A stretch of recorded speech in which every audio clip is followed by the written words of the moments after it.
Hello students, कैसे हैं आप सब लोग। आज आपकी विज्ञान पार्ट 4 की अंतिम ऑनलाइन क्लास है, तीसरी आखिरी। आज अपन चैप्टर समाप्त कर देंगे। अपन ने पिछली बार पढ़ा था कि पदार्थ दो तरह, वस्तु दो तरह की होती है, जो ऊष्मा का चालन करती है, और एक जो ऊष्मा की कुचालक होती है, जो ऊष्मारोधी होती है। ठीक है।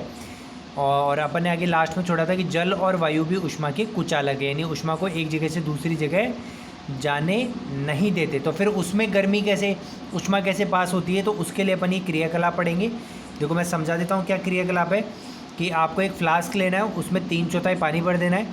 पानी भरने के बाद इसको पानी को एकदम ठंडा, एकदम स्थिर होने देना है। स्थिर होते ही इसमें एक चम्मच से या किसी कांटे से यहाँ पे पोटेशियम परमैंगनेट नाम का एक रसायन होता है, वो रख देना है 20 टुकड़ा, और इसको एक स्टैंड में रख देना है और कैंडल से इसको गर्म करना है। ठीक है।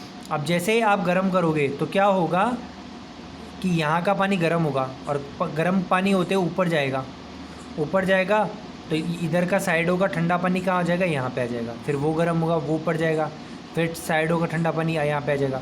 और ऐसा प्रोसेस चलता रहेगा जब तक कि पूरा पानी ना गर्म हो जाए। और इस प्रक्रिया जिसमें पानी वापस अपनी जगह बदल बदल कर पानी गर्म होता रहता है, इसको संवहन कहते हैं। यहाँ पे ऊष्मा ऐसे ऊष्मा नहीं पास होती, पानी क्या करता है, पास होता रहता है और गर्म होता रहता है।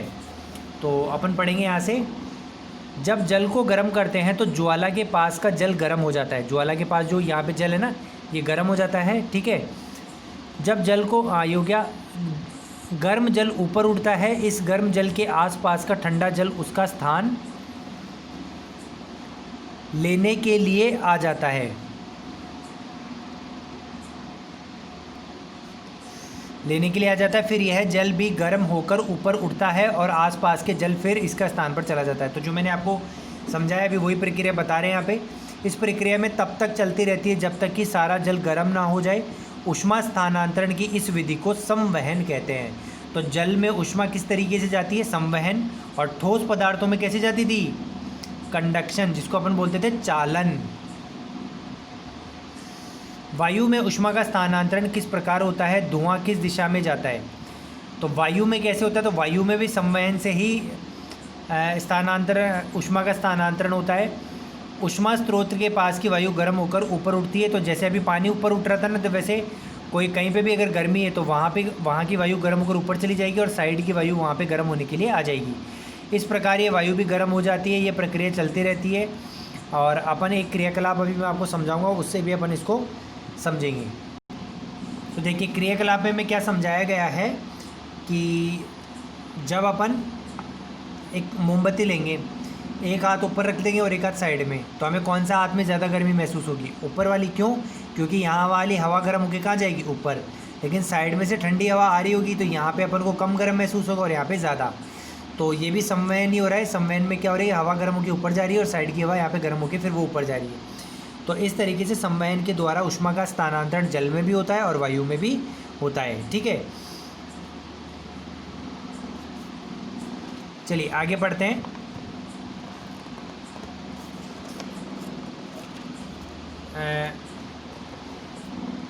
एक सेकेंड। तटीय क्षेत्रों में रहने वाले लोग एक मनोरंजक परिघटना का अनुभव करते हैं। तटीय मतलब समुद्र के किनारे, नदी वगैरह के किनारे रहने वाले लोग। दिन के समय स्थल धरती या थल जल की अपेक्षा शीघ्र गर्म होता है। भाई दिन में जब गर्मी पड़ती है ना, तो जो तट के आसपास की गर्मी है वो तो वो ज़मीन है, जो थल है, धरती है, वो तो जल्दी गर्म हो जाती है। और पानी क्या होता है, धीरे गर्म होता है। ठीक है। स्थल के ऊपर की वायु गर्म होकर ऊपर उठती है। इसका स्थान लेने के लिए समुद्र की ओर ठंडी वायु स्थल की ओर बहती है। चक्र को पूरा करने के लिए स्थल की ओर से गर्म वायु समुद्र की ओर बह जाती है। समुद्र की इस ओर चलने वाली वायु को समुद्र समीर कहते हैं। समुद्र समीर में ठंडी वायु का लाभ उठाने के लिए तटीय क्षेत्रों के भवनों में खिड़कियाँ समुद्र की ओर बनाई जाती हैं। तो देखो मैं अब आपको देखो डायग्राम से समझाता हूँ। दिन में क्या होता है, समुद्र किनारे पर जो ज़मीन होती है, ठीक है, तो वो ज़मीन जल्दी गर्म हो जाती है और पानी धीरे गर्म होता है। तो यहाँ पे जो गर्मी, जब ज़मीन गर्म हो जाती है तो यहाँ की हवा गर्म होकर ऊपर उठती है। तो ठंडी हवा तो यहाँ पे आ जाती है और गर्म हवा इधर चली जाती है। ऐसे होता है, गर्म हवा तो इधर चली जाती है और ठंडी हवा इधर आ जाती है। तो इस तरह चलने वाली हवा को समुद्र समीर कहते हैं। जब समुद्र से ठंडी हवा दिन में ज़मीन की तरफ आए और ज़मीन से गर्म हवा समुद्र की तरफ जाए तो इसे समुद्र समीर कहते हैं। इसलिए यहाँ पे जो भी मकान बनते हैं उनकी खिड़कियाँ समुद्र की तरफ मुँह करके बनाई जाती है ताकि ठंडी हवा दिन में आसानी से खिड़कियों में जा सके और लोगों को राहत मिले। ठीक है, अब रात में क्या होता है, उल्टा हो जाता है। रात का भी समझा देता हूँ, फिर अपन रीड करेंगे। रात में क्या होता है, जब रात में अब गर्मी चली गई, अब धरती भी गर्म हो गई, जल भी गर्म हो गया दिन में, तो धरती भी ठंडी होगी और जल भी ठंडा होगा रात को। लेकिन धरती जैसे जल्दी गर्म होती है वैसे जल्दी ठंडी भी हो जाती है और जल धीरे ठंडा होता है, जल गर्म ही रहता है। तो यहाँ की वायु अब ज़्यादा गर्म होती है और वो ऊपर उठती है, तो ठंडी हवा अब ज़मीन से समुद्र की तरफ चलती है और गर्म हवा समुद्र से ज़मीन की तरफ आती है। ठीक है, ऐसे आती है, गर्म हवा ऐसे आती है, ठंडी हवा ऐसे आती है। तो इस तरह की वायु को थल समीर कहते हैं। समझ में आ गया? और हाँ, तो इसको थल समीर कहते हैं। समझ में आ गया? अब चलो आगे बढ़ते हैं। जब हम धूप में खड़े होते हैं तो हम गर्माहट अनुभव करते हैं। सूर्य से हम तक ऊष्मा कैसे पहुंचती है? यह चालन अथवा संवहन द्वारा नहीं हो सकता। क्यों? क्योंकि इन दोनों प्रक्रियाओं में ऊष्मा का स्थानांतरण करने के लिए माध्यम की आवश्यकता है, तो जल, हवा या फिर कोई ठोस। ठीक है, और लेकिन पृथ्वी के बाहर, पृथ्वी और सूर्य के बीच में अधिकांश स्थान में कोई माध्यम है ही नहीं, वायु है ही नहीं। तो सूर्य में हम तक ऊष्मा एक अन्य प्रक्रम द्वारा आती है जिसे कहते हैं विकिरण, जिसे क्या बोलते हैं? विकिरण। तो वो जगह जहाँ पे हवा या कोई माध्यम नहीं हो, तो वहाँ से जो ऊष्मा आती है वो किस माध्यम से आती है? विकिरण। तो सूर्य से हमारे पास विकिरण के माध्यम से हवा ऊष्मा आती है, गर्मी आती है। तो विकिरण क्या है? विकिरण द्वारा ऊष्मा के स्थानांतरण से किसी माध्यम जैसे वायु अथवा जल की आवश्यकता नहीं होती। जब विकिरण का मतलब होता है अपने शरीर में से गर्मी को बाहर निकालना, तो इस माध्यम में किसी भी जल या हवा की माध्यम की ज़रूरत नहीं होती।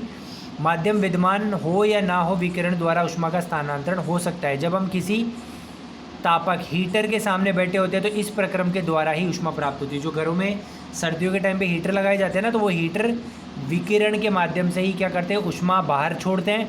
और अगर आपने कमरे में अगर हवा या वायु या जल कुछ भी ना हो तो भी अपन को हीटर की गर्मी महसूस होगी। ज्वाला से हटाकर रखा कोई गर्म बर्तन ठंडा होते समय अपनी कुछ ऊष्मा को विकिरण द्वारा ही परिवेश को स्थानांतरित करता है। और जब अपन कोई बर्तन गैस पे से गर्म बर्तन उतार के साइड में रख देते ना, तो उसकी गर्मी कहाँ चली जाती है? तो विकिरण करके वो गर्मी को वातावरण को दे देता है और उसे वातावरण उस ऊष्मा को क्या कर लेता है? ग्रहण कर लेता है। सभी गर्म पिंडों विकिरणों के रूप में ऊष्मा विकृतित करते हैं। तो जितने भी गर्म चीज़ें हैं वो विकिरण के माध्यम से ऊष्मा बनाते हैं, बाहर निकालते हैं, बाहर छोड़ते हैं। जब ये ऊष्मा विकिरण किसी अन्य वस्तु से टकराते हैं तो इनका कुछ भाग परावर्तित हो जाता है, कुछ भाग अवशोषित हो जाता है और कुछ भाग परागत हो जाता है। इंपॉर्टेंट चीज़ है, देखो, अगर गर्मी किसी चीज़ से जाके टकराए ऊष्मा, तो कुछ हिस्सा तो वो वस्तु उसको सोख लेगी, कुछ टकराकर वापस भेज देगी और कुछ उसके आर पार चली जाएगी। ठीक है, ऊष्मा के अवशोषित भाग के कारण ही वस्तु का तापमान, और कुछ वस्तु किसके कारण होती है? जो बीच वाला हिस्सा होता है ना, जो भाग को वो खुद अवशोषित कर लेती है, सोख लेती है, उसके कारण उसका तापमान बढ़ता है।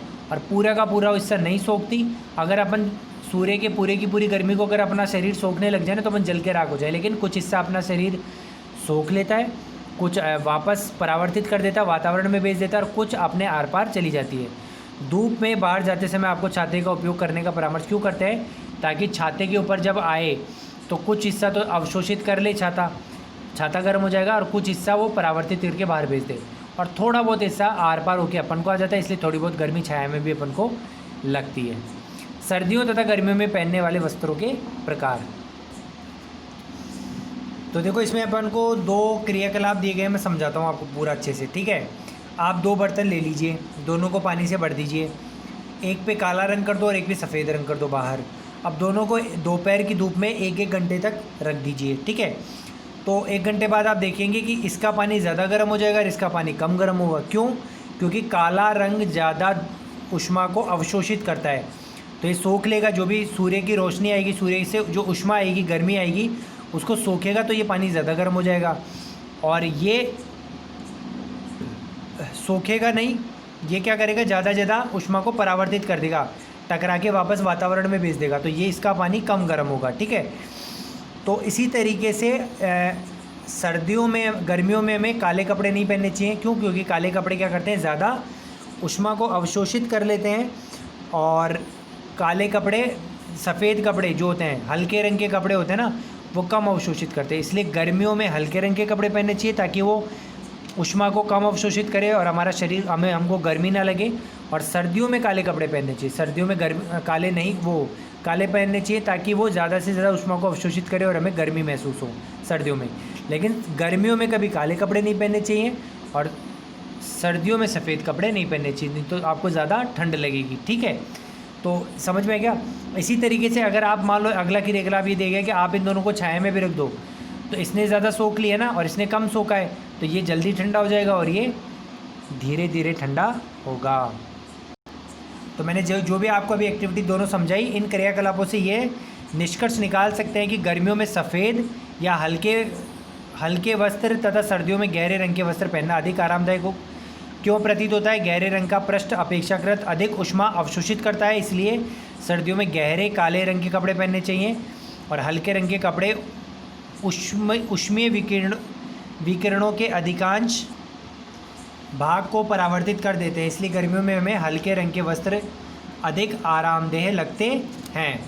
सर्दियों में ऊनी वस्त्र हमें उष्ण बनाए रखते हैं। उष्ण मतलब गर्म क्यों रखते हैं? सर्दियों में ऊनी वस्त्र पहनते तो ऊन ऊष्मारोधी है, यानी ऊष्मा का चालन नहीं करती, तो अपने शरीर में जो गर्मी पैदा होती है ना, उसको बाहर वातावरण में चालन करके जाने नहीं देती।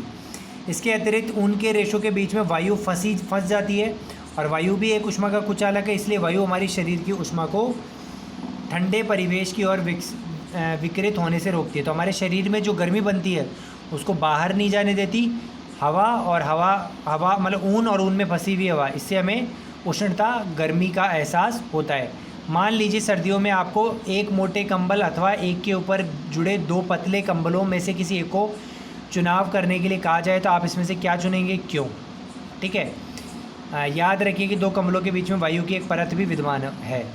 तो अगर एक कंबल लेंगे तो उसमें अपन को सर्दी थोड़ी लग सकती है, लेकिन दो पतले कंबल लेंगे ना तो उसमें अपन को ज़्यादा गर्माहट महसूस होगी। क्यों? क्योंकि दोनों पतले कंबलों के बीच में एक परत हवा की भी आ जाएगी, और हवा भी, वायु भी ऊष्मा की कुचालक है, तो एक तरह से हमारे पास तीन परत हो जाएगी, पहले चादर की, दूसरी हवा की, तीसरी चादर की, तो वहाँ पे गर्मी ज़्यादा रुकेगी। तो बच्चों यहीं पे हमारा चैप्टर समाप्त होता है। मुझे उम्मीद है कि आपको यहाँ तक समझ में आया होगा। वीडियो को लाइक कीजिए, कमेंट कीजिए, चैनल को सब्सक्राइब कीजिए, रेगुलर देखते रहिए। कोई भी दिक्कत तो हमें बता दीजिए। अगली क्लास में आपको इसके क्वेश्चन आंसर्स के PDF का फॉर्मेट दे दिया जाएगा, जिसको आपको कॉपी में करना है। Thank you, have a nice day.